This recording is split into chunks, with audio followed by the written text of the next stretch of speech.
नमस्कार दोस्तों, स्वागत है आपका हमारी एक नई वीडियो में। कैसे हैं आप सब? आशा करता हूँ आप सभी अच्छे होंगे, स्वस्थ होंगे और अपने जीवन में मस्त होंगे। दोस्तों, एक 19 साल का लड़का जो कि पढ़ने में बहुत ही अच्छा था, उसने अपने 12th में 90+ % हासिल करे थे।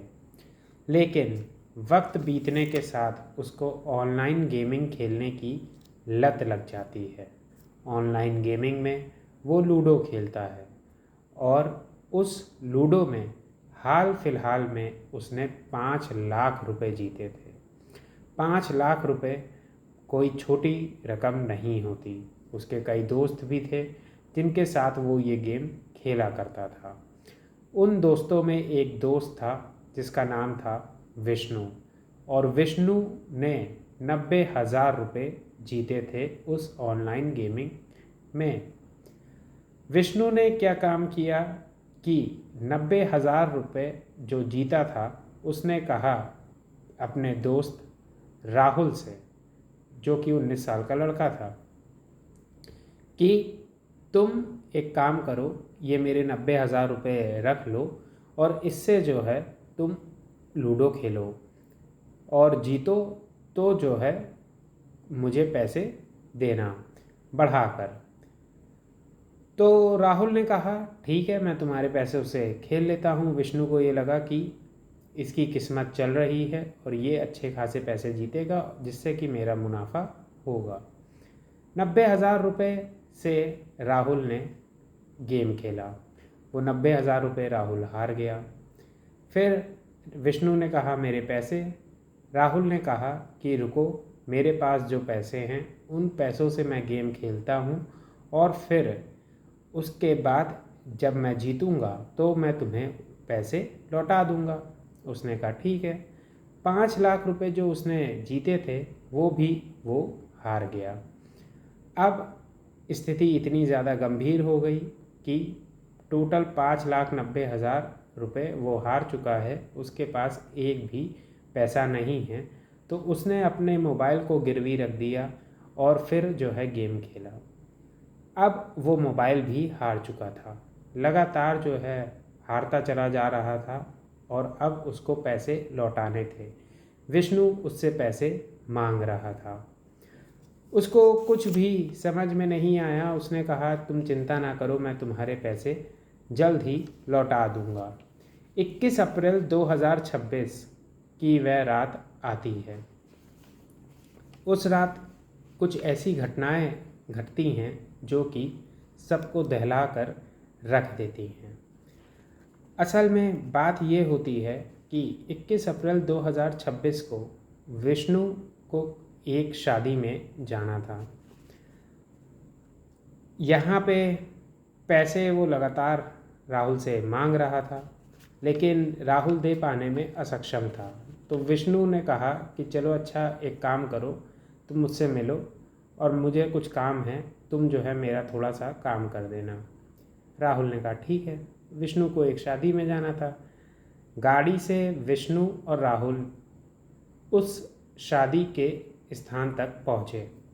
विष्णु ने ये कहा कि ये लो मेरी मोटरसाइकिल और इस मोटरसाइकिल को मेरे घर पर जाकर खड़ा कर दो और इसकी चाबी मेरी धर्मपत्नी को दे देना और तुम फिर वहाँ से अपने घर चले जाना। राहुल ने कहा ठीक है, मैं जो हूँ तुमने जैसा कहा है वैसा मैं कर देता हूँ। विष्णु शादी में चला गया और ये राहुल जो है विष्णु के घर पहुँचा। उसने उसकी वाइफ को बुलाया बाहर और चाबी देने की बजाय अंदर ले गया। बाहर से ही चाबी दे सकता था, हालांकि वो अंदर ले गया। अच्छा, जान पहचान थी तो जो है विष्णु की पत्नी ने उसको अंदर जाने दिया। अंदर गया, पानी वानी पीता है और उसके बाद उसने जो है गलत हरकत करनी शुरू कर दी, ज़ोर ज़बरदस्ती करनी शुरू कर दी विष्णु की पत्नी के साथ। विष्णु की पत्नी ने अपने आप को बचाने की पूरी कोशिश करी। वक्त बीतता है, घर पर कोई नहीं था, जिसकी वजह से उसके साथ ये हरकत हो गई। अब उसने क्या कार्य किया कि वहाँ से विष्णु की मोटरसाइकिल की चाबी जो थी उसको उठाया, साथ ही साथ विष्णु की पत्नी का जो मोबाइल फ़ोन था वो उठाया, और इन दोनों चीज़ों को लेकर वो निकलता है दिल्ली मुंबई एक्सप्रेसवे पे। वहाँ पर जब वो पहुँचता है तो उस गाड़ी को वहीं पर छोड़ देता है। थोड़ा आगे बढ़ता है तो एक ओमनी कार सामने से आ रही थी। ये ओमनी कार गांव के लोग एम्बुलेंस के तौर पर इस्तेमाल किया करते थे। हालांकि ये केस अलवर का है और अलवर के राजगढ़ के ही लोग जो है इस कार को इस्तेमाल किया करते थे। तो जो ड्राइवर था वो जो है इसको पहचानता था, राहुल को। राहुल ने उस ड्राइवर से बात करी और उससे ये कहा कि देखो, मुझे दिल्ली जाना है, मुझे क्या तुम दिल्ली लेके चल सकते हो? तो ड्राइवर ने कहा हाँ ठीक है, मैं तुम्हें दिल्ली लेकर चलता हूँ, लेकिन उसके बदले में तुम्हें मुझे 6,000 रुपये देने होंगे। इसने कहा ठीक है, मैं तुम्हें 6,000 रुपये देता हूँ। सौदा पक्का हुआ। ये दोनों वहाँ से दिल्ली के लिए निकल गए। दिल्ली में जब ये लोग एंट्री ले रहे हैं तो अमर कॉलोनी ये राहुल को जाना था, लेकिन अमर कॉलोनी जाने से पहले थोड़ी दूर पर ही ये उस कार से, वैन से उतर गया। उतरने के बाद इसने जो है उस ड्राइवर से कहा कि रुको ज़रा तुम यहीं पे, मैं अभी पैसे लेकर आ रहा हूँ और तुमको पैसे दे रहा हूँ, फिर तुम यहाँ से चले जाना। ड्राइवर ने कहा ठीक है, जान पहचान थी ही। अब ये वहाँ से उतरा तो लेकिन लौटा नहीं। थोड़ा वक्त बीता, वो इंतज़ार कर रहा था। धीरे धीरे वक्त बीतता चला गया और राहुल वापस नहीं आया। ड्राइवर ने कहा ठीक है, तुम जो है गांव में तो मिलोगे ही, क्या तुम शहर वापस आओगे नहीं? जब तुम आओगे तब मैं तुमसे मुलाकात करूंगा और तब मैं तुमसे पैसे ले लूँगा। यही सोचकर वो वापस चला गया। वहाँ से राहुल अमर कॉलोनी में आता है। अमर कॉलोनी के मेन गेट में वो एंट्री लेता है। वहाँ के सीसीटीवी कैमरे में उसकी फुटेज आती है बाकायदा। पहली बार ऐसा हुआ था कि किसी कैमरे ने राहुल को कैद किया था। वहाँ पर जब वो आता है तो पीली टी शर्ट, ब्लैक पैंट और जूते पहनकर आता है और हाथ में उसके एक मोबाइल होता है। वो मोबाइल किसका था? विष्णु की पत्नी का। और वो अमर कॉलोनी में एंट्री ले चुका है। अंदर आता है, एक घर के सामने वो खड़ा होता है। वहाँ पर कुछ लोग उसके जान पहचान के थे। उनसे वो थोड़ी देर बात करता है और उसके बाद वो वहाँ से गायब हो जाता है। 2 सीसीटीवी कैमरे में राहुल की अभी तक फुटेज आ चुकी है। एक अमर कॉलोनी के अंदर जो है एंट्री लेते हुए, दूसरी जो है एक घर के सामने। जिस घर के सामने सीसीटीवी कैमरे में राहुल की कुछ लोगों से बात करती हुई फुटेज सामने आई है, वो घर एक आईआरएस ऑफिसर का है। वो आईआरएस ऑफिसर इस समय कस्टम्स में कार्य कर रहे हैं और उनका घर जो है राहुल बहुत अच्छे से जानता था। क्यों उनका घर वो अच्छे से जानता था? क्योंकि कुछ समय पहले तक राहुल ने उनके घर में घरेलू नौकर के तौर पर कार्य किया हुआ था। राहुल जब 5 लाख रुपए हार जाता है अपने शहर में, तब उसको ये लगता है कि ये पैसे मैं कहाँ से लौटाऊंगा, और विष्णु लगातार उससे पैसे मांग रहा होता है।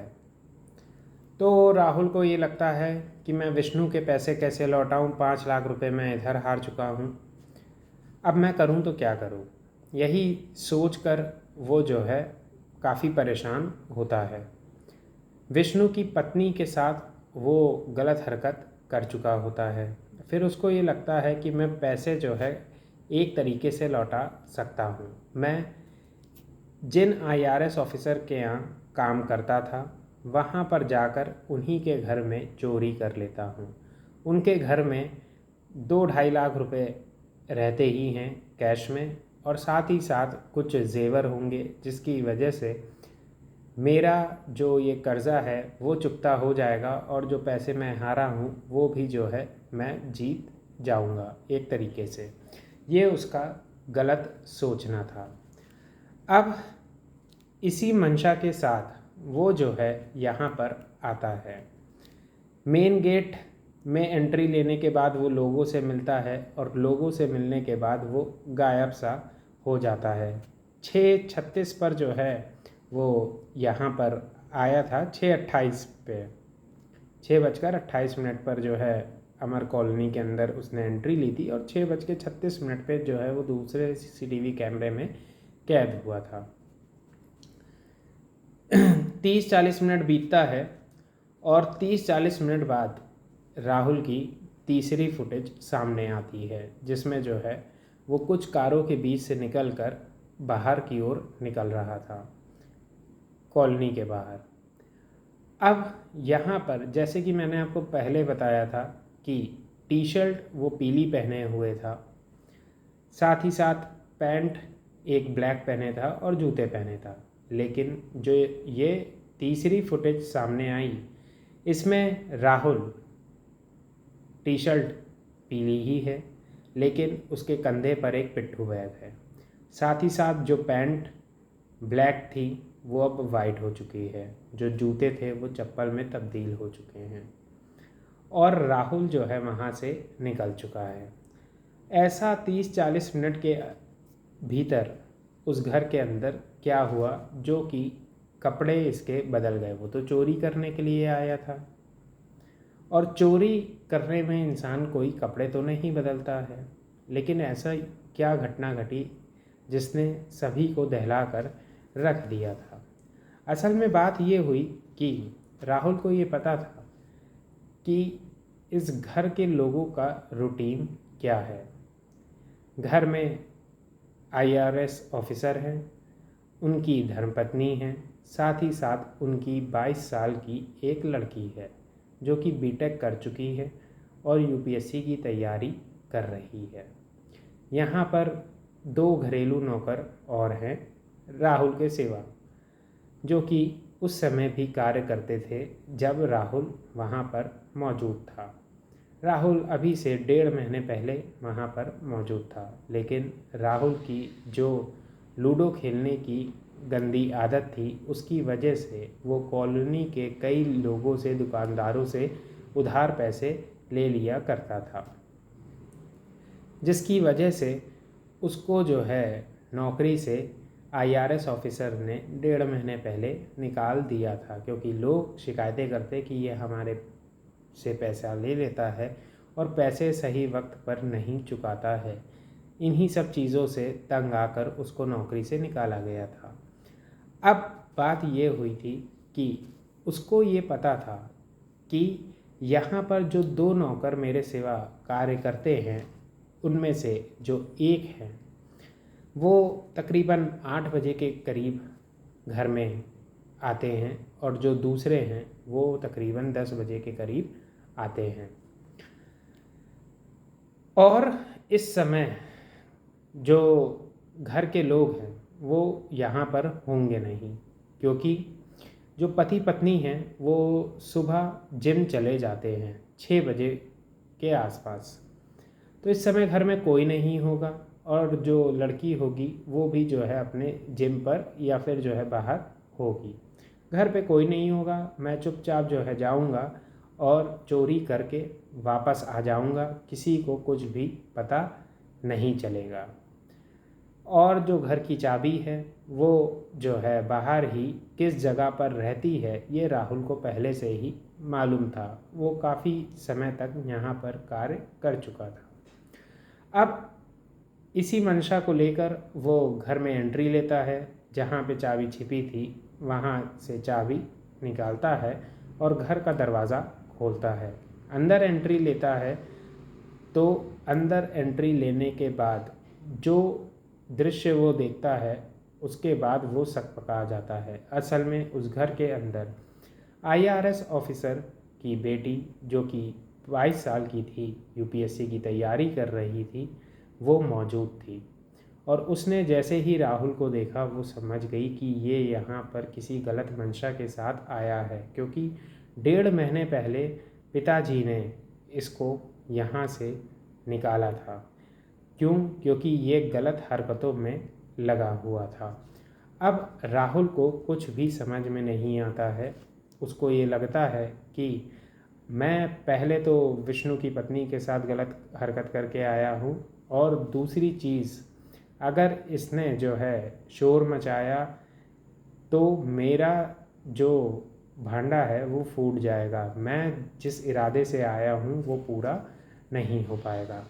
उसने क्या कार्य किया कि तुरंत उसने बेटी को पकड़ा और उसके बाद उसके साथ गलत व्यवहार करना शुरू कर दिया।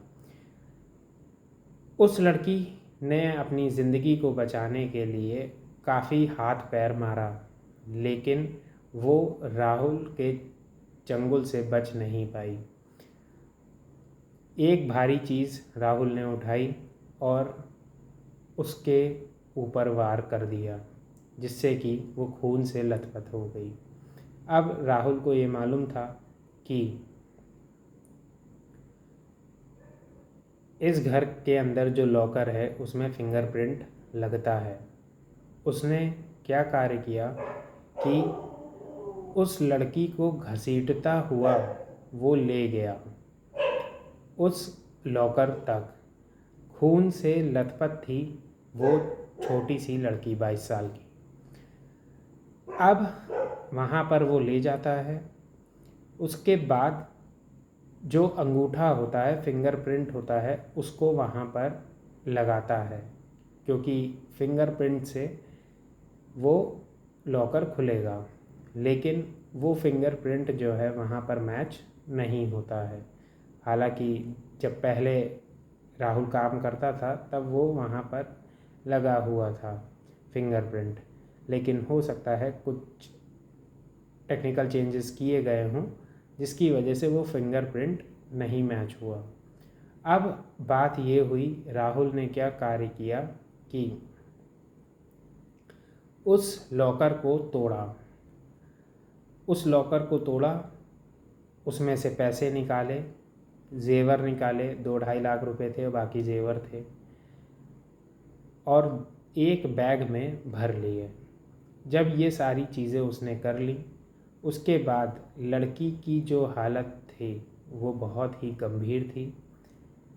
इस 19 साल के लड़के ने उस लड़की के साथ बदसलूकी करी। वो अपनी आबरू बचा पाने में असक्षम थी और उसके बाद उसने उसको जान से मार दिया। ये सब उसने महज 40 से 50 मिनट के दौरान कार्य किया। ये हरकत उसने अंजाम दी। अब 7:22 का समय है सुबह का। ये राहुल उस घर से निकलता है। अब जब ये निकलता है तब जो इसकी फुटेज आती है उसमें इसके जो कपड़े होते हैं वो बदले हुए नज़र आते हैं। असल में बात ये हुई थी कि जब इसने उस लड़की को मारा तो इसके कपड़ों के ऊपर कुछ छींटे खून के आ गए थे और जूतों के ऊपर खून के छींटे आ गए थे। इसको ये मालूम था कि कपड़े कहाँ पर रखे हुए हैं आईआरएस ऑफिसर के। वहाँ पर पहुँचता है, वहाँ से पैंट निकालता है, पैंट बदलता है और एक चप्पल जो है पहन लेता है। जूते वहीं पर उतार देता है क्योंकि जूते के ऊपर काफ़ी खून के निशान थे और लड़की को वहीं पर छोड़कर ये घर से बाहर निकल जाता है। घर से बाहर निकल जाता है और फिर कहाँ जाता है किसी को कुछ भी नहीं मालूम होता है। थोड़ा सा वक्त बीतता है और कुछ वक्त बाद घर के बाकी सदस्य घर पर वापस आ जाते हैं जिम से। IRS ऑफिसर अपनी धर्मपत्नी के साथ जब घर में आते हैं तो दरवाज़ा खोलते हैं और जैसे ही अंदर का मंज़र दोनों लोग देखते हैं, दोनों के हालात गंभीर हो जाते हैं। दोनों अपने आप को संभाल पाने में सक्षम हो जाते हैं। जल्दी से लड़की को उठाते हैं और हॉस्पिटल लेकर जाते हैं। हॉस्पिटल जब जैसे ही वो पहुंचते हैं तो पता ये चलता है, डॉक्टर कहते हैं कि ये अब इस दुनिया में नहीं है। ये हरकत जब सामने आती है तुरंत जो है पुलिस एक्शन लेती है। पुलिस को ये बात तुरंत पता चलती है कि एक IRS ऑफिसर की बेटी को जान से मार दिया गया है। बाकायदा डॉग स्क्वाड साथ ही साथ पुलिस मौके पर पहुंचती है। वहाँ पे इन्वेस्टिगेशन शुरू होती है। देखा जाता है कि कॉलोनी में कितने CCTV कैमरे इंस्टॉल हैं। आसपास के CCTV कैमरे को खंगाला जाता है और उनसे पूछा जाता है पहले कि आप ये बताइए कि आप घर से कितने बजे यहाँ से निकले थे। तो वो बताते 6 बजे के आसपास हम लोग निकले थे। तो 6 बजे तक कुछ भी ऐसा नहीं हुआ है। कितने बजे आए हैं? 7:30 पौने 8 के बीच में वो आए हैं। तो 7:30 पौने 8 के बीच तक की जो CCTV कैमरे की रिकॉर्डिंग थी उसको खंगालना था पुलिस को। तुरंत पुलिस खंगालती है और उसमें एक लड़का कैमरे में कैद होता है। जैसे ही IRS ऑफिसर की पत्नी देखती हैं उस लड़के को, वो पहचान जाती हैं कि ये राहुल है, वो यहाँ पर क्या कार्य कर रहा था। पुलिस और जो है कैमरे देखती है, 6:36 वाली उस फुटेज को भी देखती है जिसमें जो है वो कुछ लोगों से बात करते हुए नज़र आता है, और वो फुटेज भी देखती है जिसमें जो है वो घर से बाहर निकलते हुए नज़र आता है। दोनों फुटेज देखने के बाद ये चीज़ कंफर्म हो जाती है कि राहुल इसमें कहीं ना कहीं इन्वॉल्व है इस मर्डर में। तुरंत राहुल का एड्रेस लेकर पहुंचते हैं, उसके घर की ओर रवाना होती है पुलिस। एड्रेस अलवर का होता है तो पुलिस जो है वहाँ से अलवर के लिए निकलती है। अलवर पहुँचती है तो पता चलता है कि अलवर की पुलिस राहुल को ढूंढ रही है। क्यों ढूंढ रही है? क्योंकि विष्णु नाम के लड़के ने अपनी बीवी के साथ हुई गलत हरकत की कंप्लेंट पुलिस थाने में दर्ज कराई है। अब वहाँ उसके घर पहुँचा जाता है पुलिस के द्वारा और फिर पूछताछ करी जाती है तो पता ये चलता है कि राहुल यहाँ पर नहीं है। लेकिन पुलिस अलवर की उसको ये मालूम चलता है कि राहुल जब यहाँ से निकलता है तो मोटरसाइकिल साथ लेकर निकलता है, साथ ही साथ विष्णु की पत्नी का मोबाइल साथ में लेकर निकलता है। तो विष्णु की पत्नी का जो मोबाइल नंबर होता है उसको दिल्ली पुलिस ट्रेस करने की कोशिश करती है, सर्विलांस पर लगाया जाता है। धीरे धीरे वक्त बीतता है लेकिन सर्विलांस पे लगाने के बावजूद कोई भी सबूत नहीं मिल पाता है राहुल का कि राहुल कहाँ पर है। अच्छा, पूछताछ करी गई थी तो साथ ही साथ ये भी पता चला था कि राहुल का एक जो है कज़िन रहता है। कहाँ पर? वो रहता है गुरुग्राम में। और हो सकता है कि राहुल जो है उस कज़िन के पास गया हो गुरुग्राम। तो एक पुलिस की टीम गुरुग्राम पहुंचती है उस लड़के के पास। उससे पूछती है, ये बताओ तुम जो है राहुल को कब से नहीं मिले हो। तो वो जो है पहले तो हिचकिचाता है, कहता है कि मैं काफ़ी समय से नहीं मिला। लेकिन बात ये होती है, पुलिस ने उस लड़के का भी नंबर ट्रेस कर रखा था और उसको भी सर्विलांस पे लगा रखा था। जब ये चीज़ होती है तो पुलिस को एक चीज़ और पता चलती है। वो क्या? वो ये थी कि इंटरनेट कॉलिंग किसको आ रही थी? उस लड़के के पास आ रही थी। 22 अप्रैल की सुबह से लेके दोपहर तक उसको कई बार इंटरनेट पर कॉल आ चुकी थी। लेकिन ये इंटरनेट कॉलिंग कहाँ से आ रही है, ये कुछ भी अता पता नहीं था। जब उस कज़न से पूछा गया कि ये बताओ, ये तुम्हें जो है इतनी कॉल इंटरनेट पे कौन कर रहा है, तब वो बताता है ये कॉल जो है राहुल ही कर रहा है। असल में राहुल मुझसे इंटरनेट के माध्यम से बातचीत कर रहा है और फिर वो है कहाँ, तो वो पुलिस पूछती है कि वो है कहाँ। तो वो कहता है कि देखिए मुझे कुछ भी नहीं पता कि वो कहाँ पे है और उसने क्या किया है ये भी मुझे कुछ नहीं मालूम। इस तरीके की वो बातें कहता है। लेकिन पुलिस ने हार नहीं मानी थी। पुलिस ने लगातार जो है उसको ट्रेस करने की कोशिश करी। जब थोड़ा वक्त और बीतता है तो पता ये चलता है कि वो जो है एक होटल से कॉल कर रहा है और ये होटल द्वारका में है, दिल्ली में। द्वारका के उस होटल में पुलिस पहुंचती है। पुलिस वहां पूछती है कि राहुल नाम का शख्स क्या आपके यहाँ रुका हुआ है। कमरा नंबर पता चलता है और वहाँ पर राहुल मौजूद होता है। राहुल को धर दबोचा जाता है। असल में वहाँ के होटल से वो क्या कर रहा था, वाईफाई का इस्तेमाल करके अपने कज़िन से बात कर रहा था।